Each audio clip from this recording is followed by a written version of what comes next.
하루 종일 잘 지내셨죠? 예, 반갑습니다. 이제 오늘 누가복음 계속 진행을 하겠는데요. 사진 하나를 좀 볼까요? 여러분 여기가 어딘지 아십니까 혹시? 처음 보는 분들 많죠?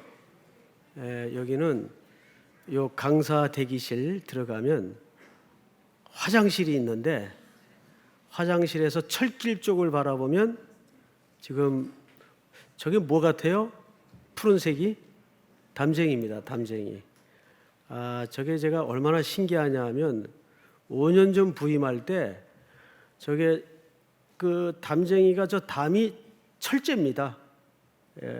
소리를 방지하기 위해서 이렇게 막아 놓은 거죠.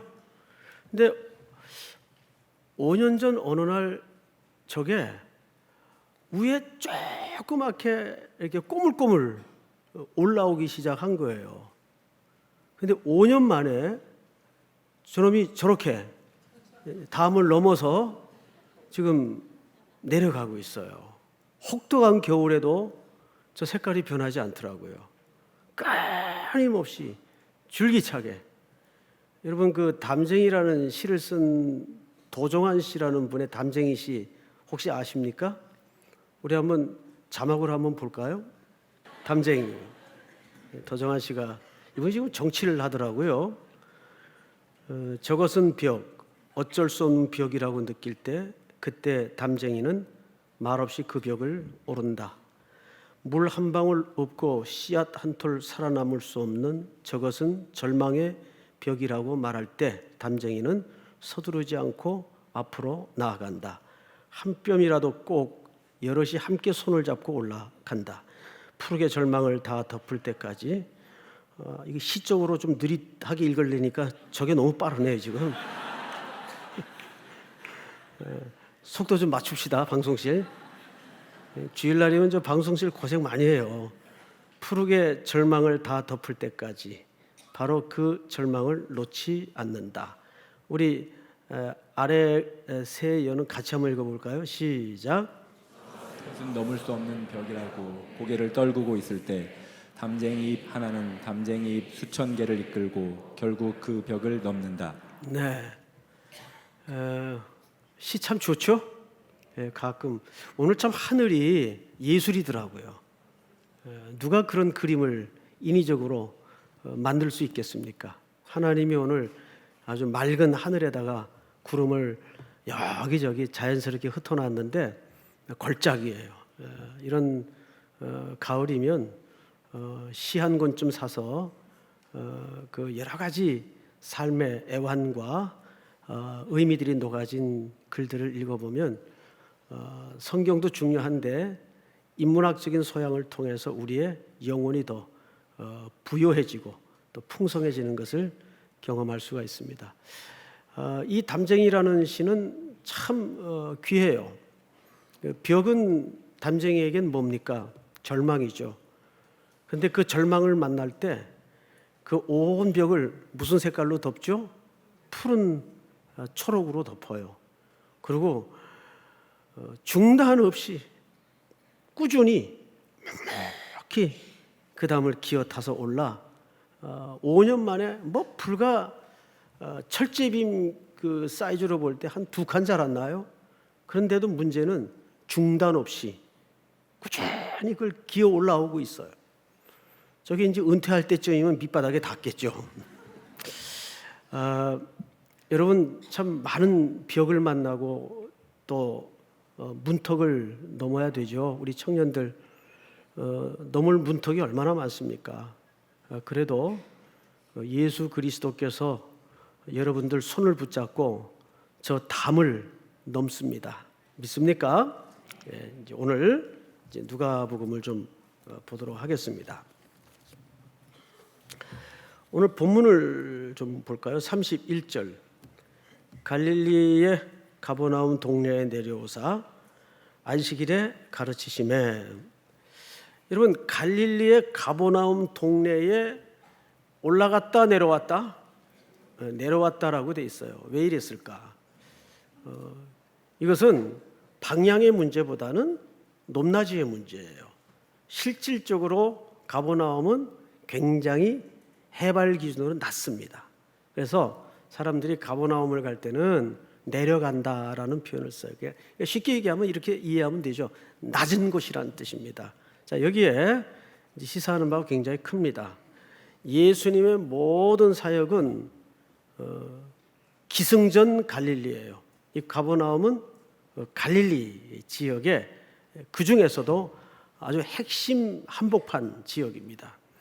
특별히 가버나움에서 세 갈로로 나누어지는데 두로와 시돈, 그리고 다메섹, 그리고 아래쪽으로는 예루살렘으로 나누어지는 교역지, 말하자면 길목이라고 보면 돼요. 천안 삼거리 정도로 이해를 하시면 좋을 것 같아요. 세 갈래 큰 도로로 이 가버나움에서 시작이 되는데 지형이 낮아요. 그리고 이 지형 자체가 갈릴리가 전체를 에워싸고 있다고 보시면 정확합니다. 자, 그런데 문제는 이사야서 9장을 한번 좀 띄워주실까요? 좀 성경을 보고 얘기합시다. 9장. 전에 고통받던 자들에게는 흑암이 없으리로다. 이에적에는 여호와께서 스불론 땅과 납달리 땅이 멸시를 당하게 하셨더니 후에는 해변길과 요단 저쪽 이방의 갈릴리를 어떻게 하셨느니라? 네, 그러니까 갈릴리가 저 앞에 열거된 지역들을 안고 있는데 멸시를 당했다 그 말이에요. 심지어는 갈릴리를 무슨 갈릴리라고도 하죠? 이방의 갈릴리라고도 해요. 왜냐하면 이쪽 지역은 굉장히 사투리가 심합니다. 그래서 안 되는 발음이 굉장히 많아요. 해서 예루살렘 이 수도권에 사는 사람들은 이 갈릴리 지역 사람들을 굉장히 좀 낮춰서 이해를 가졌습니다. 촌놈들, 쉽게 하면 그런 거예요. 이 서울 사람들은 서울 이외에 사는 사람들 전부 지방에 산다 그래요. 그럼 부산 사람들이 열받아요. 왜 우리가 지방이냐? 제가 부산 수영로 가서 교회 가서 한번 그랬더니 막 어이가 없어 웃으시더라고요. 근데 서울 사람들 기준으로는 뭐예요? 다 지방이에요. 그런 지역적 갈등이 이스라엘은 우리나라보다 심합니다. 우리나라 강원도 크기밖에 안 되는데 그 조그만 지역에서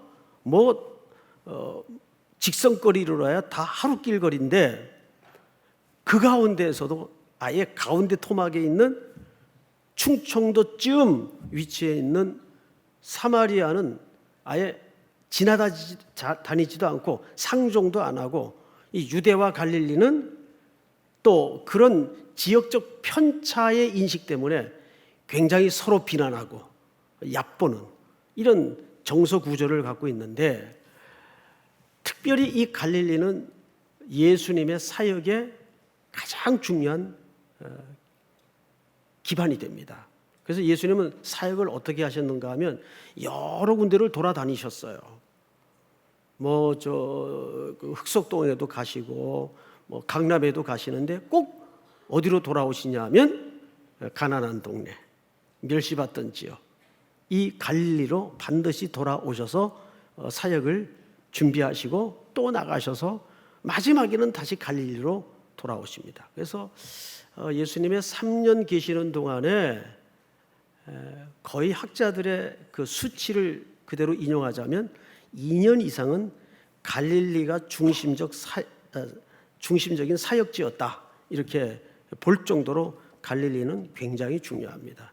그리고 이 갈릴리의 예언이 이사야의 예언을 통해서 그대로 성취되고 있는 걸 우리가 지금 본단 말이죠. 지난주에는 세례 요한이 체포되고 옥에 갇히고 나서 본격적으로 예수님이 이 갈릴리에서 사역을 시작하는데 그 사역이 오늘 통일성이 있고 획일성이 있습니다. 그 두 가지를 우리가 눈여겨보면서 이야기를 좀 엮어 나가도록 하겠습니다. 첫째는 회당에서 어떤 일이 벌어집니다. 회당. 특별히 이 갈릴리 지역에는 사람들이 그 회당에서 신앙생활을 유독 많이 했어요. 왜냐하면 이미 이때는요, 예루살렘 중심으로 성전 종교 생활 예배가 끝모를 때까지 타락을 치닫고 있던 때입니다. 그래서 일부 사람들은 예루살렘에 가지 않아요. 그리고 그들의 복합 문화 공간이면서 예배 처소가 되기도 하는 회당은 지난주 소개드린 것처럼 포로 생활 때 만들어졌던 유래를 갖고 있다고 말씀을 드렸죠.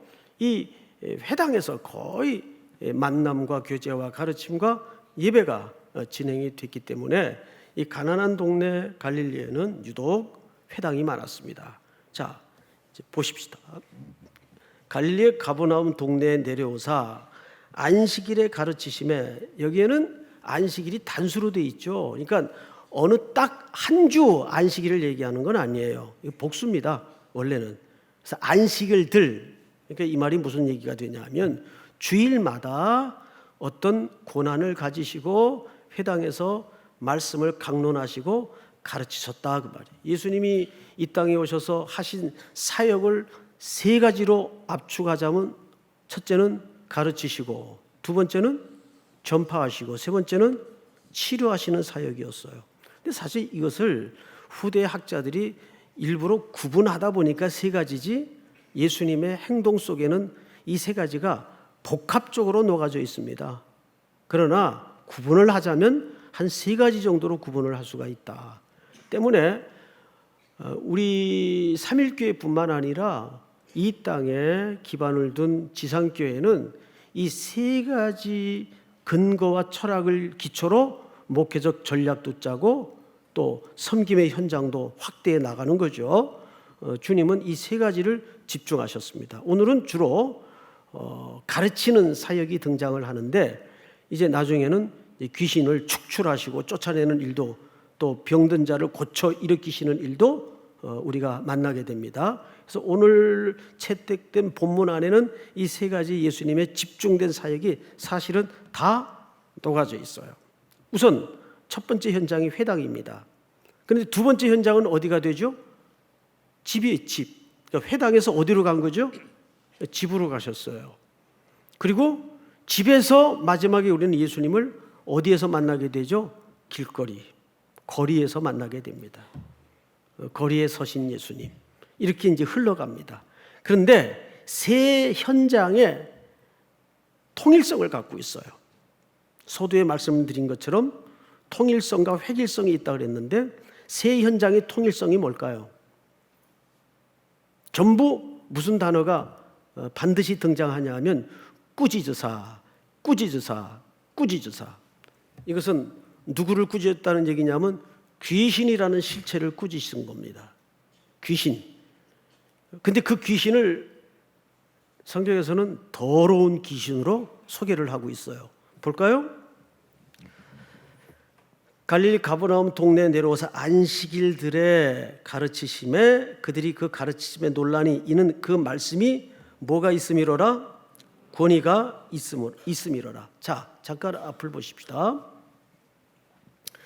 예수님이 가지고 있던, 그리고 사람들의 눈에 비춰진 권위의 실체는 뭘까요?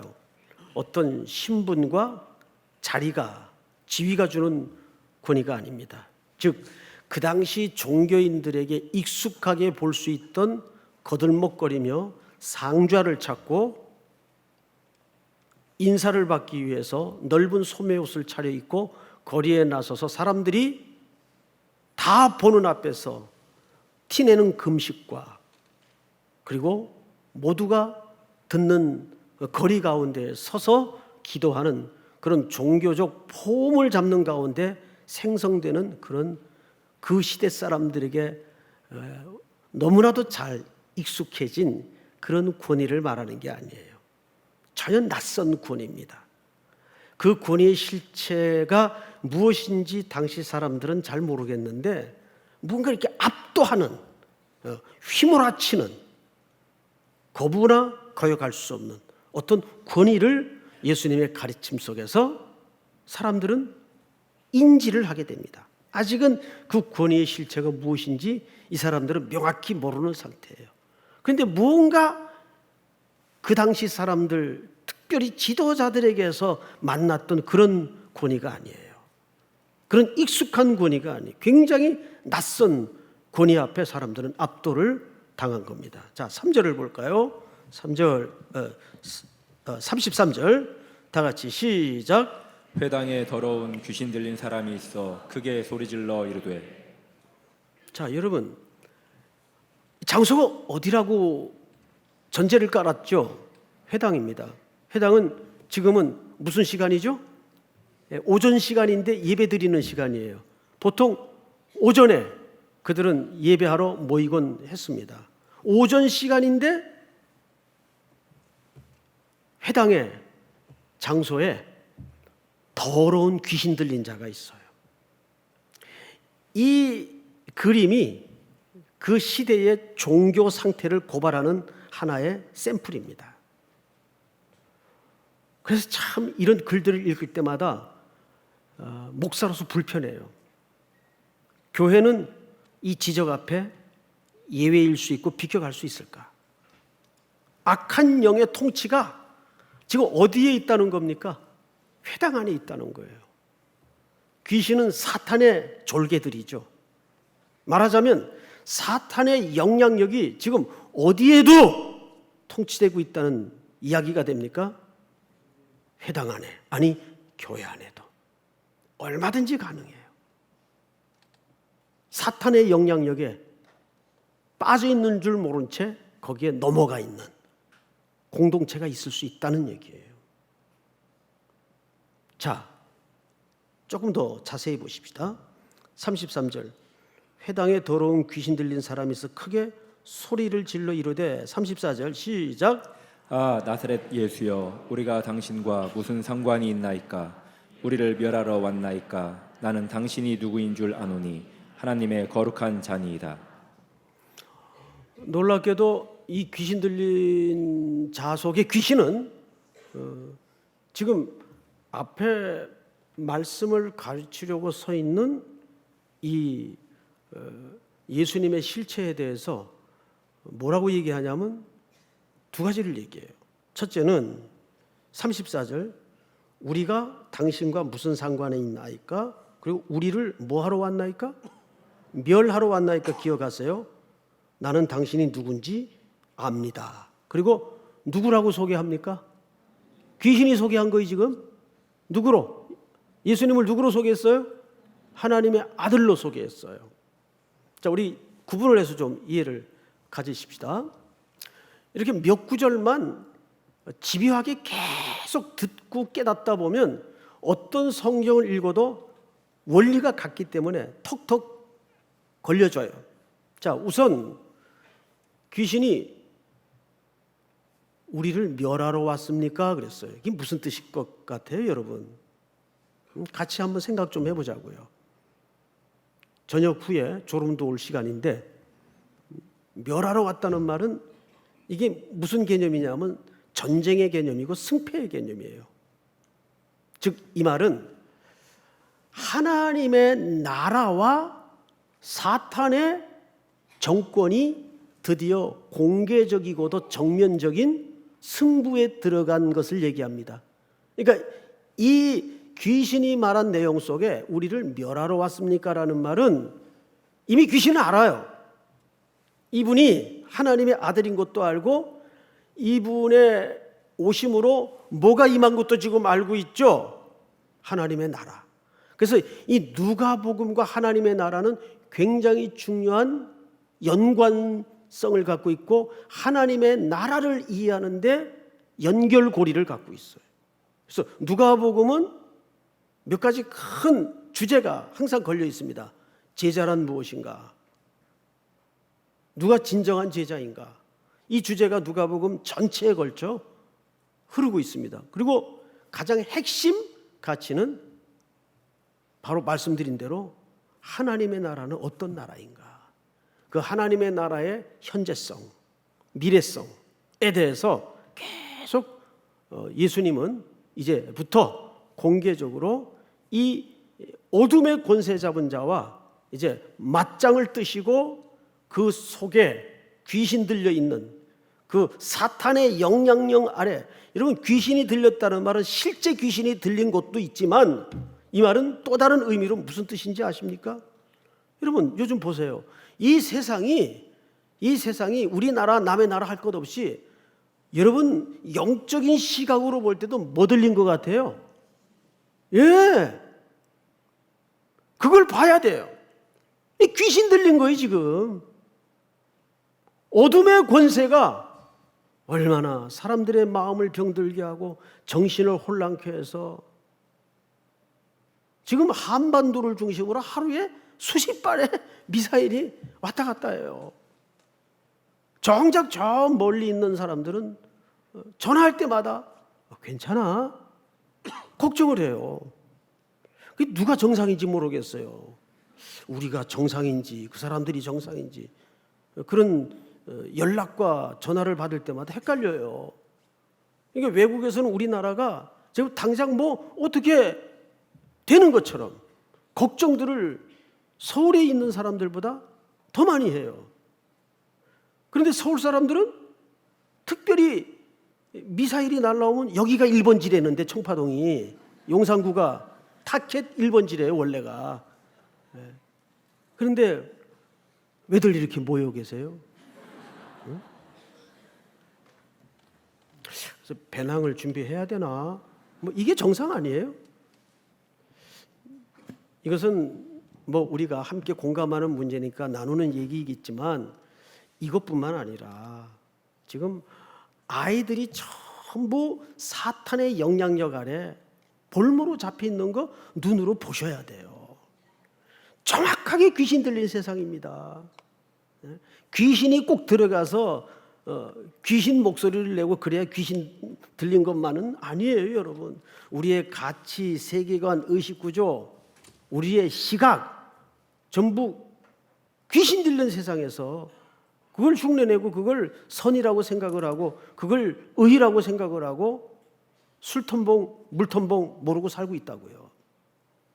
즉 예수님이 오시던 세상이 그래요. 예수님이 오심으로써 사실은 본격적으로 무슨 나라가 임한 겁니까? 하나님의 나라가 임한 거예요. 그거를 귀신이 뭔지 알잖아요. 귀신보다 못해요 우리가?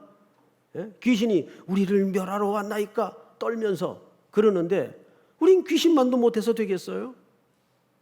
옆에 사람에게 귀신보다 잘하자. 예? 정말이잖아요. 예? 그래도 귀신보다 나아야 될 거 아니에요. 예? 근데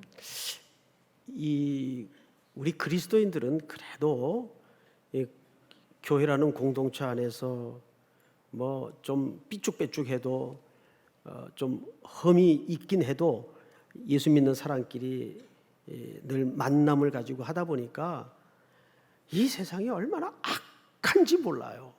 정말 악해요. 과거에는 상상할 수 없는 사건들이 이제는 아주 천연덕스럽게 우리의 마음에 아무렇지도 않은 듯 들려 지나갑니다. 그냥. 그러니까 나도 마비가 되었다는 얘기예요. 우리도. 과거에는 소스라치게 놀랄 일들이 이제는 그냥 일상이 돼버리고 말았어요. 어떡하죠? 이 바로 사탄의 영향권 아래 바알세불이 들리고 귀신이 들린 세상이 돼버리고 말았습니다.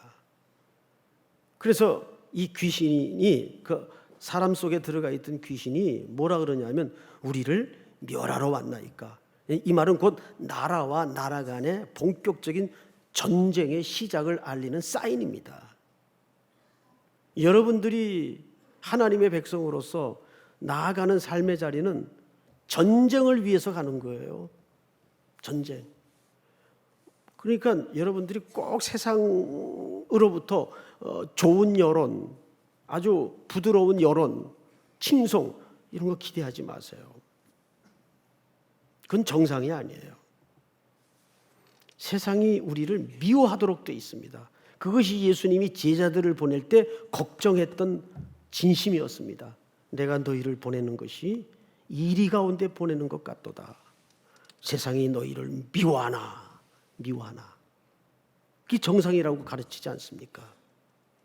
그래서 예수님이 두 번째 나사렛을 제자들을 데리고 방문할 때 제자들에게 아예 샘플로 고향 땅에서 배척받는 자신의 모습을 보여주잖아요. 예수님이 고향 가면 배척받을 거 뻔히 아는데 좀 고향 사람들 앞에서는 그래도 상식적으로 폼 잡고 싶은 게 정상 아니에요? 근데 배척받을 거 뻔히 아는데도 제자들을 데리고 갑니다. 두 번째 고향 방문 때는. 그래서 볼 꼴 못 볼 꼴을 다 제자들에게 보여줘요. 어떻게 배척받나. 왜 그러셨을까요? 그리고 고향 땅에 나오셔서 주님이 그 제자들을 어디로 파송하죠? 70인 전도대를 구성하셔서 세상으로 파송하는 거예요. 너희가 나아가서 살아야 될 세상이 그런 세상이다. 이걸 그렇게 설명하는 겁니다. 믿습니까? 그러니까 우리가 잊어버리면 또 말씀 먹고 무장하고 우리 잊을 수밖에 없어요. 무뎌질 수밖에 없어요. 그러면 다시 또 말씀 먹고 무장하고 나아가 피투성이가 되어 살아내고 그렇게 하는 거예요. 누구처럼? 담쟁이처럼. 응?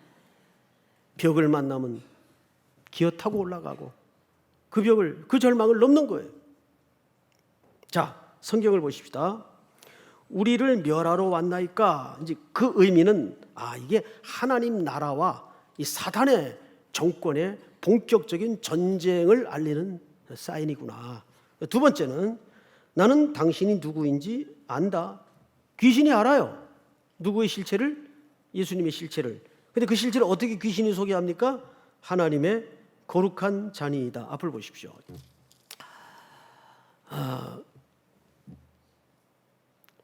하나님의 거룩한 자입니다. 당신은. 그러면 얼마나 좋아요. 귀신이 전도를 다 해주는데 이분 하나님의 아들입니다. 에? 그러면 예수님도 좀 고맙다고 그래야 되는 거 아니에요? 네 어떻게 알았냐? 고맙다. 응? 근데 그 다음 절을 보시면 예수님이 그렇게 하질 않아요. 꾸짖어 이르시되, 여기 꾸짖는 말이 처음 나오죠. 잠잠하고 그 사람에게서 나오라. 여기 잠잠하라는 말은 결박시킨다 그 말이에요. 쉽게 얘기하면 그 사람에게서 나오라. 우리는 이제 이 이유를 알아야 돼요. 예수님이 왜 그러셨을까? 자, 여러분 몇 주 전으로 거슬러 올라가서 예수님이 받으셨던 시험과 중요한 함수 관계가 있습니다.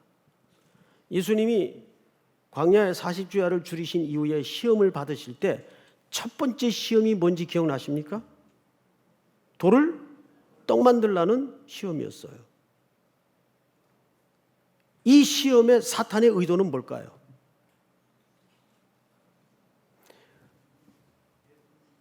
계속해서 하나님의 아들로만 머물기를 원하는 거예요. 예수님이 뭐가 돼서는 안 돼요?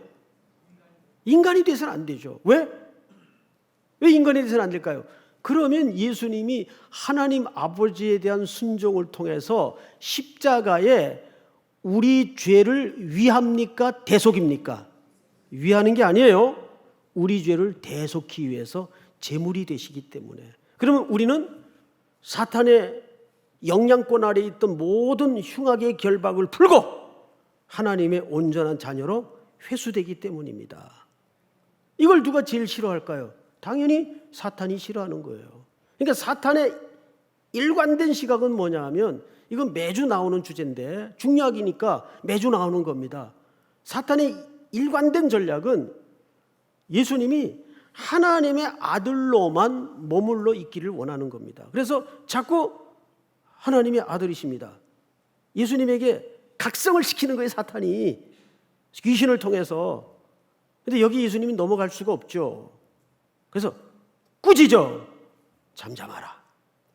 그런 말 하지 마라. 나는 아버지의 뜻을 받들어 이 땅에 이 백성들을 찾으러 왔고 이 백성들을 위해서 죽으러 왔다. 뭐로써? 하나님의 아들로서가 아니라 온전한 인간으로서. 중요하죠? 그래서 이 내용은 예수님의 시험과 함수 관계를 갖고 있기 때문에 굉장히 중요한 주제가 됩니다. 자, 이제 이 35절을 좀 볼까요? 같이 한번 읽겠습니다. 시작. 예수께서 꾸짖어 이르시되 잠잠하고 그 사람에게서 나오라 하시니 귀신이 그 사람을 무리 중에 넘어뜨리고 나오되 그 사람은 상하지 아니한지라. 창세기 3장에 보면 이런 그 원시 복음이 기시되어 있습니다. 뱀은 남자 여자의 후손에 어디를 상하게 한다 그러죠? 발꿈치를 상하게 한다 그래요. 그런데 그 여자의 후손이 뱀의 어디를, 머리를 결정적으로 상하게 한다고 말씀합니다. 그게 성경 전체를 관통하는 중요한 원시 복음이에요. 이 모든 언약에 성경이 다 걸려 있어요. 여자의 후손은 당연히 그리스도를 얘기해요. 근데 왜 여자의 후손이라고 했을까요? 남자와 여자의 결합에 의해서 태어난 분이 아니시기 때문에 그래요. 성령으로 잉태되었기 때문에. 여기 이의가 있는 분 없죠? 없죠? 예, 이것은 우리 구원론의 굉장히 기독론에도 핵심 주제입니다. 그래서 예수님은 항상 성경 전체에서 여인의 후손이라고 명명되어지는 이유가 우리 죄된 아담의 혈통으로 나지 않았기 때문에 그래요. 여인의 후손으로 이 땅에 오신 겁니다. 그 여인의 후손이 유일하게 그리스도밖에 없어요. 그래서 그 그리스도를 여인의 후손이라고 하고 그 여인의 후손이 사탄을 상징하는 뱀의 어디를 쳐요? 예, 머리를 상하게 합니다. 머리를 상하면 뭐만 남죠? 이건 죽은 건데 죽어가고 있죠. 서서히. 여러분 뱀 한번 잡아봤나요? 지렁이 한번 잡아봤나요? 저는 어릴 적에는 이 빗물에 지렁이가 굉장히 많이 떨어졌어요. 그 지렁이를 잡으면요, 이놈이 끊어놨는데도 꼬물락거립니까? 아닙니까? 꼬물락거리죠. 그거는 아직 안 죽었는데 사실은 죽은 거예요, 죽은 게 아니에요. 죽은 거예요. 그런데 꼬물락거리는 걸 그럼 우리는 뭐라고 얘기하죠? 발버둥 여기 말했어요 지금. 발버둥, 발악. 그게 베드로 전후서에 베드로 사도의 기록 아닙니까? 지금 사탄은 최후 발악을 하고 있는 거예요. 그러니까 그 마지막 발버둥과 발악이 얼마나 격렬하겠어요. 우리를 가만히 두질 않는 거죠. 그런데 이미 결정은 났어요, 안 났어요? 결정은 십자가에서 끝난 겁니다. 그러니까 여러분들이 그 사탄의 위협과 고발과 공격 앞에 겁먹을 이유가 있어요, 없어요? 겁먹을 이유가 없어요. 자, 다시 한번 복습하는 것은 예수 그리스도의 십자가는 영단번으로 한 번밖에 없어요. 우리의 구원을 완성하셨다. 맞습니까? 완성하셨습니다. 우리가 물론 넘어질 수도 있고 실수할 수도 있지만 성경의 개혁주의적인 가르침 속에 핵심 가치는 우리의 구원은 그리스도의 십자가의 사건으로 결코 마녀보다 크신 아버지의 손에서 빼앗기지 않습니다. 취소되는 법이 없습니다. 그런데 하나님은 반드시 하나님의 피로 값주고 산 우리를 어떻게 하실 겁니까? 끝장을 내십니다. 우리 인생 속에 우리를 되찾고 되돌려 놓기 위해서 하나님이 뭘 지불하셨습니까? 아들 예수 그리스도를 지불했어요. 지불할 때 적당히 하려고 지불했을까요? 지불해 놓고 얘가 말 안 들으면 그냥 손 털어야 되겠다.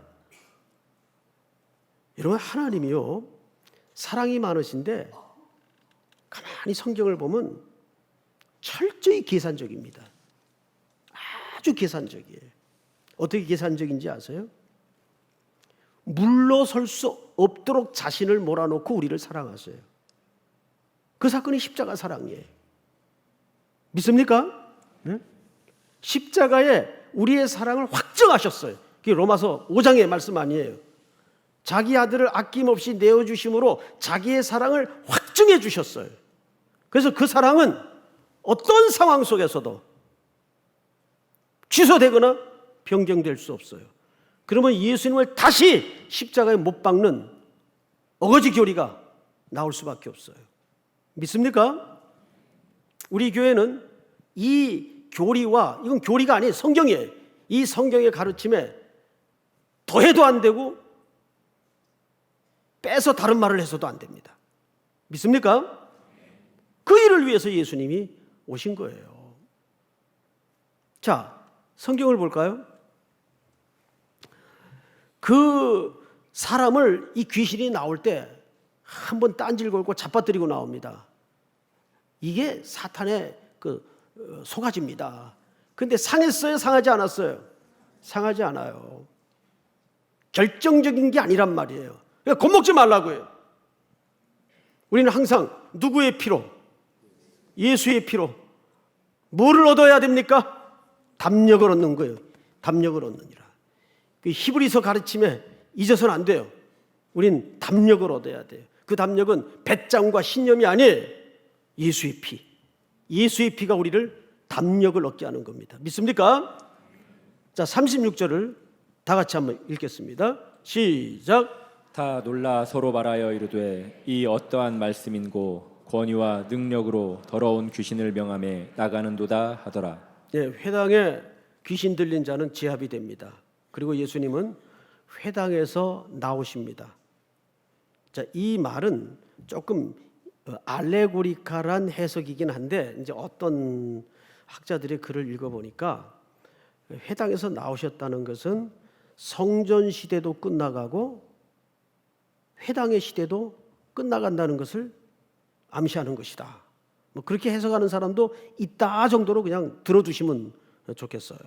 자, 그런데 문제는 회당에서 나오셔서 이제 어디로 들어가십니까? 집으로 들어가십니다. 집. 이 집은 아시는 것처럼 그 베드로의 장모님의 댁입니다. 장모님 댁. 자, 37절을 볼까요? 이에 예수의 소문이 그 근처 사방에 퍼졌다. 근데 뭐가 퍼졌다고 돼 있죠? 소문이 너무 좀 약해요, 번역이. 원래 원문에 가깝게 번역을 하려면 소동 이상의 큰 혼란이 일어난 거예요. 뭐가 일어났다고요? 소동. 그래서 사도행전에도 보면 핍박이 임했던 예루살렘 교회에서 핵심 지도자 몇 사람만 남겨둔 채 모든 사도들이 스데반의 죽음을 기점으로 다 핍박을 받아 흩어지죠. 근데 사도행전에 보면 그 흩어진 그리스도인들이, 사도들이 가는 곳마다 뭐가 일어나요? 소동이 일어나요. 소동이. 지금 여러분 가는 곳에 소동이 일어납니까? 일어나고 있어요? 왜 대답들을 못 하세요? 안 하는 거예요? 말 같지 않아서 안 하는 거예요? 아니면 뭐가 찔리는 게 있어서 안 하는 거예요? 소동이 일어났어요. 천하를 어지럽히는 사람이 여기에도 이르렀도다. 이게 사도행전에 성령의 능력에 붙잡힌 핍박받던 그리스도인들과 사도들이 발닿는 곳마다 일어났던 그 주변의 여론이고 평가였습니다. 그러니까 여기서 소문이 퍼졌다는 말은 약한 개념이에요. 폐임이라는 말은 그 소문 이상 소동이 일어났다고 말이에요.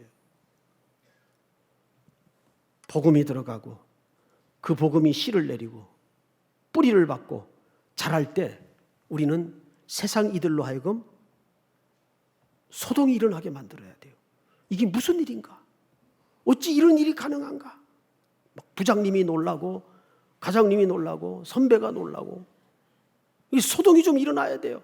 그래야 뭔가 세상이 좀 바뀌지 않겠어요? 예? 10년 전 김 집사나 오늘 김 집사나 똑같이 술 틀어놓고 그래가지고 무슨 소동이 일어나겠어요? 10년 전 집사로서 술을 먹었다면 오늘은 저는 이제 끊기로 했습니다. 아니 이렇게 돼야 되지 않겠어요? 응?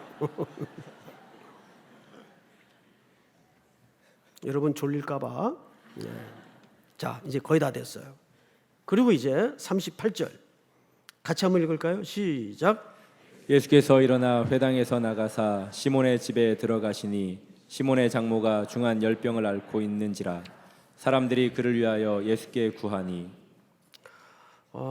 여러분 이 말씀은 마가복음에도 기록이 되어 있고 누가복음에 특별히 좀 관점이 다른 차원에서 기록이 되어 있죠. 우선 그 마가복음에 보면 이 열병이라는 단어가 휘레소 해서 동사로 돼 있어요. 동사형 분사로 돼 있어요. 그러면 이것은 하나의 상태를 얘기하는 거예요. 마가복음에는 이게 지금 열이 막 펄펄 끓는 어떤 그 병의 상황을 얘기하는 거예요. 휘레소. 그런데 누가복음은 명사로 표현을 했어요. 병명으로 소개를 했어요. 조금 다르죠? 이게 동사로 그리고 분사형으로 쓰여질 때와 그 상태가 계속 반복되는 것을 얘기하는 겁니다.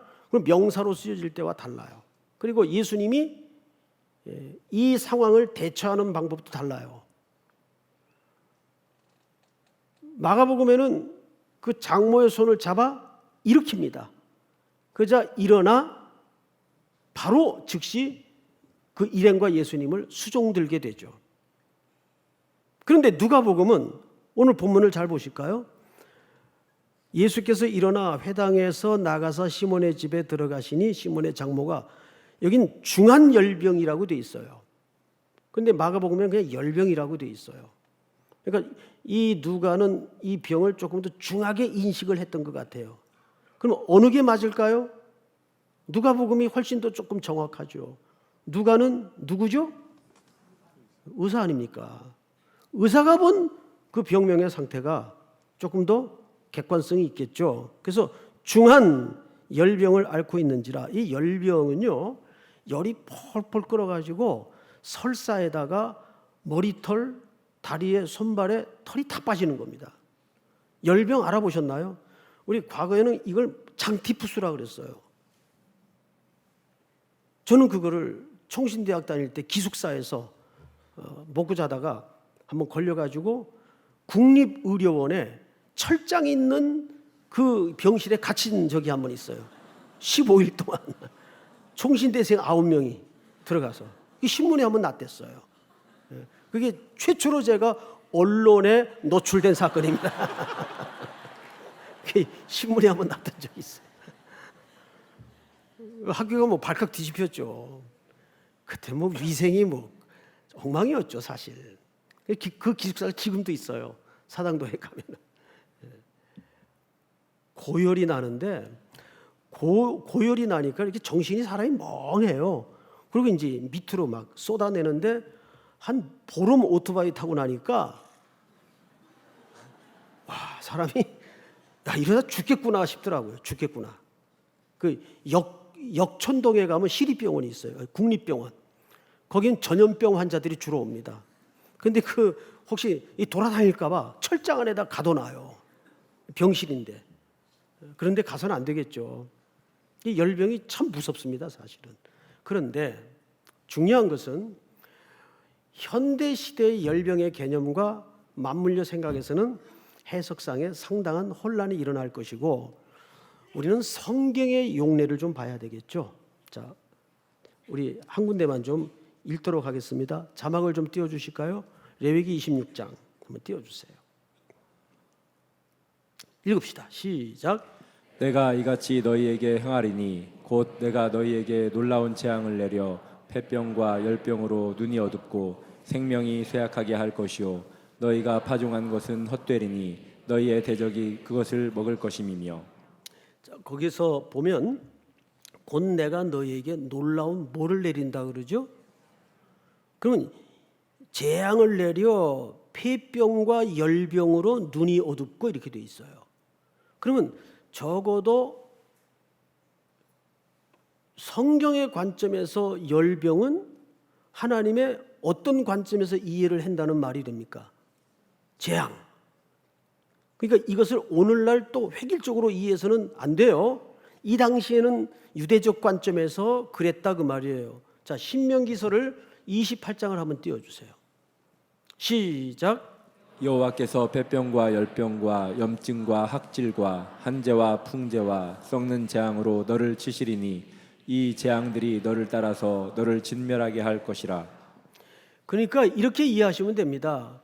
그러니까 오늘날에도 무슨 폐병 걸리고 열병 걸리고 그러면 다 저주받은 사람이다, 이렇게 획일적으로 단순하게 이해해서는 안 되고, 그 당시 이스라엘 백성들의 패역한 상태를 하나님이 보다 참다 기다리다 못해서 뭘로 쳤다는 얘기입니까? 그냥 열병으로 쳤다는 얘기예요. 열병이 걸리면 재앙이 있다는 얘기가 아니고, 그 재앙을 줘야 되겠는데 뭘로 혼을 좀 낼까 하다가 폐병으로 열병으로 재앙을 내렸다 그 말이에요. 그러니까 이런 병들 걸리면 다 하나님의 재앙이다, 이런 공식으로 이해해서는 해석이 엉망이 되는 거죠. 어쨌든 오늘 이 시몬의 장모인 한 여인이 열병에 걸렸다는 것은 성경의 맥락에서 지금 어떤 상태에 있는 겁니까? 재앙의 상태에 있는 거예요. 뭔가 지금 사로잡혀 있고 저주의 상태에 놓여 있는 겁니다. 이것이 귀신으로 등장하고 열병으로 등장하는 이유는 뭐냐면, 사탄의 권세에 짓눌린 이 갈릴리 지역의 사람들을 상징적으로 하나님께서 털어내고 쫓아내고 고쳐냄으로써 공식적으로 하나님의 나라가 임하기 시작했다는 것을 공개적으로 선포하는 사건이에요. 그래서 신약 성경에도 보면 여러분, 하나님의 통치와 하나님의 나라가 임했을 때 그 사인으로서 모든 병자들이 일어나고 눈을 뜨게 되고 기적이 나타난 경우를 봅니다. 그러니까 그 말을 뒤집어서 이해를 하면 안 되겠죠? 그런 치유의 역사는 전부 획일적으로 하나님의 통치와 나라가 임하는 것이다, 이렇게 공식화시키면 안 된다 그 말이에요. 적어도 이때 예수님이 활동하던 시대는 그런 사인을 통해서 하나님의 통치와 나라가 임한 것을 설명했다는 얘기가 됩니다. 자, 마지막으로 성경을 볼까요? 39절, 예수께서 가까이 서서 열병을 어떻게 하십니까? 꾸짖으신데, 자 여기 보시면 꾸짖다는 말이 어디에도 나왔었죠. 회당에 귀신 들린 자를 어떻게 했어요? 그 귀신을 꾸짖었어요. 그런데 정확하게 이 꾸짖는다는 단어가 같습니다. 그러면 조심스럽게 무슨 이야기가 되냐 하면, 이 열병이 성경의 관점에서 하나님의 재앙으로 이해했을 때 하나님은 누구를 통해 그 재앙을 지금 허락했다는 얘기입니까? 어둠의 영들을 통해서. 욥도 하나님이 사탄에 의해 시험을 받을 때 그것을 허락하시죠. 무언가를 메시지화하기 위해서. 그래서 욥을 통해서 우리는 구속의 주님을 결국에는 보게 되지 않습니까? 하나님의 근본적인 질문 앞에 욥이 한마디 대답을 못합니다. 욥아, 땅에 기초를 놓을 때, 하늘에 별을 달고 해를 놓을 때, 궁창을 펼칠 때 너 어디 있었니? 어떻게 대답을 해요? 그 질문에 욥이. 그 질문 앞에 막막해지고 막연해진 욥이 은혜 속에 하나를 깨닫죠. 저쪽과 이쪽에 간격이 있는데 손을 얹을 자가 있었으면 좋겠도다. 그제서야 인간은 유한하고 제한적이고 좁으러운 존재일 수밖에 없구나. 뭔가 하나님의 저 엄청난 경지로 하나 되기 위해서는 중보자가 필요하구나. 손을 얹을 자가 필요하구나. 이걸 깨닫게 됨으로써 욥기는 고난이 주제가 되어서는 안 됩니다. 욥기는 그리스도가 주제예요. 그 고난을 넘어 욥이 그리스도를 바라보게 되는 거죠. 수천 년 뜨거워지던 달을 어느 날 예전엔 미처 몰랐어요. 이렇게 되는 거예요. 매일 뜨거워지던 달을 보다가 어느 글처럼 예전엔 미처 몰랐어요. 이렇게 되는 거예요. 예수 열심히 그냥 믿고 다니다가 열심히만 믿다가 어느 날 예전엔 미처 몰랐어요. 이렇게 되는 거예요. 구속의 주님을 만날 때 신앙의 온전한 눈이 그리스도를 통해서 열어지는 겁니다. 모든 성경이 그분에게로 스토리가 엉켜져 있고 집중되어 있잖아요. 전부 그 얘기예요. 자, 마지막으로 우리는 40절 해질 무렵. 자, 시몬의 장모의 집은 오후에 들어가셨는데 이제는 하루가 끝나는, 하루 시간이 끝나는 해질 무렵에 시간대로 넘어갑니다. 그러니까 이 세 사건을 보면 전부 하루 일정을 우리가 고스란히 만날 수가 있어요. 오전에 시작된 회당의 역사와 오후에 펼쳐진 열병의 꾸짖음과 이제 거리에서 주님을 만나게 되는데 그 시간은 언제예요? 해질 무렵이에요. 기억나십니까? 오병이어의 역사가 들녘에 평지에서 펼쳐질 때에도 언제였습니까? 해질 무렵이었습니다. 해는 지는데 사람들에게 먹을 것은 없고 제자들이 급했죠. 돌려보냅시다. 아니다. 너희가 먹을 것을 주어라. 빌립이 200데나리온 계산 빨리 해왔죠. 그런데 돈이 있어도 어디서 이 많은 떡을 구합니까? 해질 무렵이에요. 해질 무렵은 더 이상 인간이 손 쓸 수 없는 시간을 얘기합니다. 그리고 하루가 끝나가는 시간이에요. 이 말은 곧 어떤 암시를 주고 있는가 하면 지금 예수님이 오심으로부터 본격적인 종말이 시작되었다는 얘기예요. 제가 오늘 오후에도 이제 어느 선교사님 한 분을 면담을 했어요. 이제 우리 교회 협력 선교사님이신데 협력 선교사님이 이렇게 뵐 기회가 많지 않거든요. 우리 교회가 이제 작년에도 또 여러분들이 헌금해 주신 것을 또 교회 설립하고 공간 얻는데 돕기도 했고, 그래서 이제 대화를 하는 가운데 저는 반드시 그 신학자이든지 또 선교사이든지 또 평신도 선교사이든지 저 초점을 맞추는 것은 얼마나 업적을 이루었느냐 열심히 하냐 이것보다는 그분의 신학 사상이 건강한가, 그 두 가지를 물었어요. 첫째는 당신이 생각하는 종말론은 무엇입니까? 그걸 물었어요. 그리고 혹시 세대주의적 시한부 종말론 같은 그런 종말론은 아닙니까? 본인은 이제 물론 바르게 대답을 하셨습니다. 굉장히 결례가 되죠, 사실은. 그런 신학의 내용을 묻는다는 것은. 그러나 우리 청년들이 가서 복음을 전해야 되고 또 함께 협업을 해야 되는 입장인데 그런 정확한 그분의 구원관, 기독론, 성경관 이런 거를 확인하지 않고 협업을 할 수 없고 우리 생태 같은 청년들을 보낼 수가 없죠. 그런 과정을 가졌었습니다. 그러니까 지금은 이 시간이 종말의 시작입니다. 종말은 언제부터 시작했죠? 예수님이 이 땅에 오심으로부터 하나님의 나라가 시작이 되었고 종말이 시작이 된 겁니다. 지금까지 뭐예요? 종말이에요. 지금까지. 종말에는 두 가지 종말이 있죠.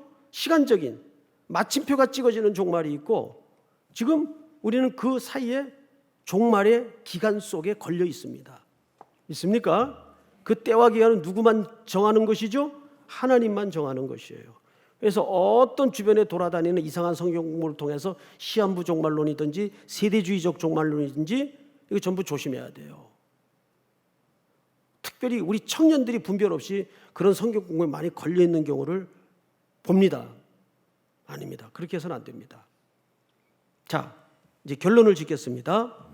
해질 무렵에 사람들이 온갖 병자들을 데리고 나오매 예수께서 일일이 그 위에 손을 얹으사 어떻게 하셨어요? 고치십니다. 손을 얹으사 고치세요. 근데 어떻게 고치세요? 일일이 손을 얹으사. 여기서 저는 참 가슴 뭉클한 은혜를 받았어요. 목회란 뭐예요? 예수님이 어느 출신이죠? 방은 몇 칸입니까? 차는 뭘 탑니까? 세상에서 지위는 학벌은 어떻게 되세요? 물었어요? 그런 거 관심 없었어요. 예수님에게 오로지 눈에 들어온 관심 하나는 그들의 고통밖에는 없었어요. 그게 교회가 회복해야 될 눈입니다. 우리 지도자들이 회복해야 될 눈입니다. 그 고통을 보는 거예요. 그러라고 우리가 세워지고 교회가 있는 거예요. 믿습니까? 나머지는 그 다음도 아니에요. 예수님 앞에서는 그건 의미가 없어요. 그냥 거품 같은 것이에요. 어느 학교 나왔습니까? 어느 지역에서 왔습니까? 부산 출신입니까? 아무 관심이 없어요. 주님의 눈에 보이는 건 딱 하나. 그들의 고통. 이 고통을 붙들고 일일이 기도하시어 고쳐내셨습니다. 우리 삼일교회가 예수님의 사역의 기본처럼 갈릴리 지역 같은 그 현장을 향해서 길 떠나는 젊은 청춘들이 줄이어 일어나는 복된 교회가 될 수 있기를 축복합니다. 다 일어나십시다.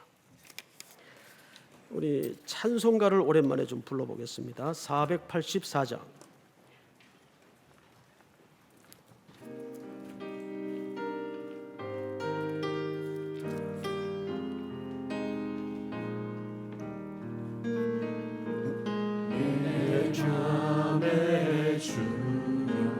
소망 내소서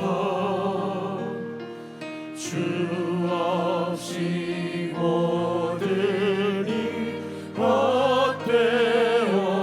헛되어라 밤에나 낮에나 주님 생각 잘 때나 깰 때 함께 하소서 지혜의 주여 말씀으로서 언제나 내 안에 계십소서 주는 내 아버지 나는 아들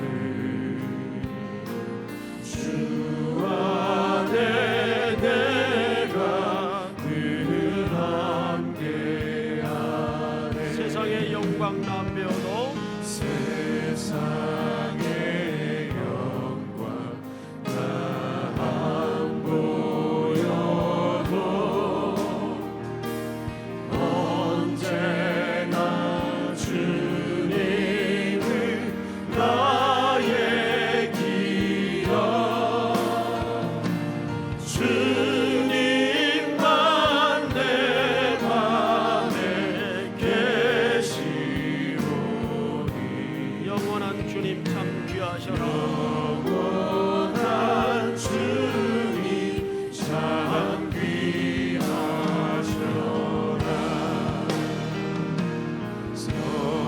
영원한 주님 내 승리의 주 하늘의 기쁨을 주옵소서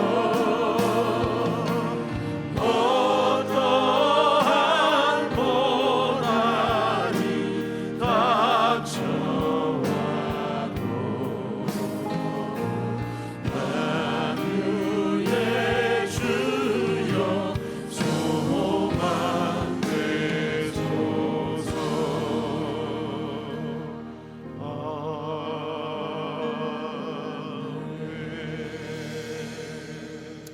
우리 한번 기도하겠습니다. 하나님 우리 아버지 참으로 감사드립니다. 오늘도 종일 성도와 성도 사이에 교제 가운데 머물게 하시고 예배자로 불러 세워주심을 진심으로 감사를 드립니다. 어느 곳에서도 만날 수 없는 예수님 만나게 하시고 말씀 속에 주님을 붙잡을 수 있도록 도와주심도 감사를 드립니다. 이제 몸으로 드리는 삶의 현장으로 떠나갑니다. 홀로 가게 마시고 주님 동행하시고 동거해 주시옵소서. 예수의 보혈로 담력을 얻는 승리의 한 주가 될 수 있도록 인도하여 주시옵기를 간절히 원합니다. 오늘도 이 엄청난 하루의 사역을 위해서 주차로 방송으로 이 모양 저 모양 보이지 않는 곳에서 수고한 모든 이들의 흘린 눈물과 땀, 고단한 마음들을 주의 손으로 일일이 기억하셔서 어루만져 주시고 특별히 병상에 누워 회복을 절절히 사모하며 고통 속에 있는 환우들을 꼭 기억해 주시옵기를 원합니다. 머리마다 주님이 친히 보혈로 씻어주시고 안수하여 주시옵소서. 나도 나를 억압하지 못하는 어둠의 권세에 묶인 악습과 마음의 불안과 염려와 고통을 기억해 주시고 예수 그리스도의 이름으로 물리쳐 주시고 보혈의 피로 담력을 얻는 저들이 될 수 있도록 함께하여 주시옵기를 원합니다. 우리의 정보와 지식으로 삶을 살지 않도록 도와주시옵소서. 하나님의 지혜로만 판단하고 결정하며 주의 명령 앞에 머리론 가슴으론 아는데 우리의 삶의 자리는 전혀 다른 이원론적이고 이분법적인 삶에서 탈출하게 하여 주시옵소서. 예수님마저도 성령에 이끌려 그 십자가의 승리를 이루어냈던 것처럼 우리도 성령에 이끌려 또 한 주를 승리할 수 있도록 인도하여 주시옵기를 간절히 원합니다. 여러 가지 일터의 문제, 직장의 상사들로부터의 스트레스, 부채의 멍해, 경제적인 핍절, 자녀들의 고통, 헤아릴 수 없는 수많은 인생의 문제들을 끌어안고 있습니다. 어떤 문제는 우리의 손을 벗어나 사람으로는 할 수 없는 힘겹고 곤고한 일들이 너무나 많습니다. 아버지여, 저들의 가슴에 수없이 흘러내리는 눈물들을 닦아주시고 이제 주님과 동행하여 저 길을 나설 때 희망과 평안으로 하나님의 샬롬으로 어떤 상황 속에서도 예배자로 살게 하시고 주를 찬양하며 노래하는 입술들로 일어나게 하여 주시옵기를 간절히 원합니다. 다시 다음 주 이곳에 만날 때에는 비록 또 상처가 있고 옷이 찢어지고 흙투성이일지라도 곳곳에 피가 엉켜 있을지라도 주님 때문에 죄와 맞서 싸워낸 흔적임을 주님 앞에 보고할 수 있도록 인도하여 주시옵소서. 결코 이 세상에 세속적 가치와 타협하지 않도록 도와주시고 예수만이 소망이며 예수만이 답이며 하나님만이 우리가 피할 바위이시며 피난처이심을 기억케 하여 주시옵소서. 올려드린 예물, 귀한 연주, 찬양 속에 영광을 홀로 받으시옵기를 간절히 바라옵고 지금은 우리 구주 예수 그리스도의 은혜와 아버지의 사랑과 성령님의 교통하심이 머리 숙여 경배를 드리는 사랑하고 사랑하는 우리 3일의 성도들, 해외군에 멀리 출타해 있는 형제자매들, 우리의 자녀들, 복중의 생명들까지 고향에 두고 온 부모님들 머리 위에 이제로부터 영원토록 함께 있을지어다. 아멘.